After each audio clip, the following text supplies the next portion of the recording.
നടൻ ദിലീപിന്റെ ശബരിമല ദർശനമാണല്ലോ ഇപ്പോഴത്തെ ചർച്ചാ വിഷയം. പറ്റി ദിലീപ് ശബരിമല ദർശനം നടത്തുന്നത് വ്യാഴാഴ്ച രാത്രിയാണ്. ദേവസ്വം ബോർഡ് ഉദ്യോഗസ്ഥർ ദിലീപിനെ അനുഗമിക്കുകയും ശ്രീകോവിലിന് മുന്നിൽ എത്തിച്ച് ദർശനം നടത്തി പോരാനുള്ള അവസരം ഒരുക്കി കൊടുത്തു എന്നൊക്കെയാണ് ഇപ്പോൾ ഇരുന്ന ആക്ഷേപങ്ങൾ. പക്ഷെ ശബരിമലയിൽ ആർക്കും പ്രത്യേക പരിഗണന കൊടുക്കരുതെന്നാണല്ലോ കോടതി നിർദ്ദേശമുള്ളത്. അതെ, അവിടെ എത്തുന്ന ഭക്തന്മാരെല്ലാവരും സമന്മാരാണ്.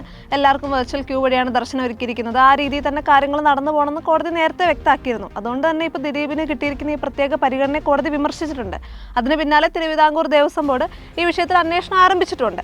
അപ്പം ഈ കോടതിയുടെ വിമർശനത്തോട് ആളുകൾ രണ്ട് രീതിയിലാണ് പൊതുവെ പ്രതികരിച്ചിരിക്കുന്നത്. ഒരു വിഭാഗം ആളുകൾ പറയുന്നത് ദൈവത്തിന് മുന്നിൽ എല്ലാവരും തുല്യരാണ്, ആർക്കും പ്രത്യേക പരിഗണനയുടെ ഒന്നും ആവശ്യമില്ല, ഇനി എന്നാണ് ഈ പ്രത്യേക പരിഗണനകളൊക്കെ അവസാനിക്കുക എന്നാണ്. മറ്റൊരു വിഭാഗം ആളുകൾ പറയുന്നത് ഇത് ആദ്യമായിട്ടൊന്നും അല്ലല്ലോ ഒരാൾക്ക് ഒരു പ്രത്യേക പരിഗണന ലഭിക്കുന്നത്, ഇതിനു മുന്നേ എത്രയോ പേർക്ക് കിട്ടിയിട്ടുണ്ട്, ഇത് ദിലീപിന് കിട്ടുമ്പോൾ മാത്രം എന്താണ് ഇത്ര പ്രശ്നമാവുന്നത്, മന്ത്രിമാർക്കും ഉദ്യോഗസ്ഥർക്കും ഈ പറയുന്ന ജഡ്ജിമാർക്ക് വരെ പരിഗണന ലഭിക്കുന്നതല്ലേ, പിന്നെ ഇപ്പം മാത്രം എന്താണ് ഇതൊരു വിഷയമാവുന്നതെന്നൊക്കെയാണ് ആളുകൾ ചോദിക്കുന്നത്. എന്തായാലും ആൾക്കാർക്ക് ഇതിനുള്ള പ്രതികരണം എന്താണെന്ന് നോക്കാം.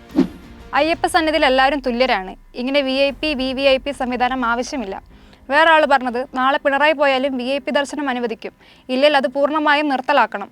ബട്ട് സർക്കാരിന് ലഭിക്കുന്ന അധിക വരുമാനമാണ് VIP പാസ്. ആളുകൾ കളിയാക്കിക്കൊണ്ടും കമന്റ് ചെയ്യുന്നുണ്ട്. ആദ്യമായിട്ടാണല്ലോ സിനിമാ നടന്മാർ അവിടെ VIP ദർശനം നടത്തുന്നതെന്നൊക്കെയാണ് ഒരാൾ പറയുന്നത്. എല്ലാ സിനിമാ രാഷ്ട്രീയ ഉദ്യോഗസ്ഥ പ്രമുഖരെയും VIP പരിഗണനയോടെയാണ് ഇപ്പോഴും അവിടെ സ്വീകരിക്കുന്നത്. ഇപ്പാണോ അതൊക്കെ കോടതി അറിയുന്നതെന്നാണ് വേറൊരാൾ ചോദിക്കുന്നത്. ശബരിമല ആയാലും ഗുരുവായൂരായാലും ഹൈക്കോടതി ജഡ്ജിമാർ ഉൾപ്പെടെ ആർക്കും പ്രത്യേക പരിഗണന നൽകരുത്. അവിടെ ഒരു പരിചയമുള്ള കോൺസ്റ്റബിൾ ഉണ്ടെങ്കിൽ വരെ VIP പരിഗണന കിട്ടും. അപ്പോഴാണ് ദിലീപിന് കിട്ടിയത് വലിയ വിഷയമാക്കുന്നത്. മുഖ്യമന്ത്രി മന്ത്രിമാരൊക്കെ വഴിയിലൂടെ പോകുമ്പോൾ ജനങ്ങൾ സിഗ്നലിൽ വണ്ടിയുമായി വെയിറ്റ് ചെയ്യുന്ന കാര്യം കോടതി അറിയുന്നുണ്ടോ എന്തോ? അങ്ങനെ തോന്നുന്നെങ്കിൽ രാജ്യത്ത് ഒരുപോലെ നിയമം വരണം. ക്യാഷ് ഉള്ളവന് ഒരു നിയമം, ക്യാഷ് ഇല്ലാത്തവന് വേറൊരു നിയമം. ഏതൊരാളായാലും ക്യൂ നിന്ന് നടത്തണം സാധാരണ ജനങ്ങളോടൊപ്പം. അതല്ലേ ജനാധിപത്യം എന്നാണ് ആളുകൾ ചോദിക്കുന്നത്.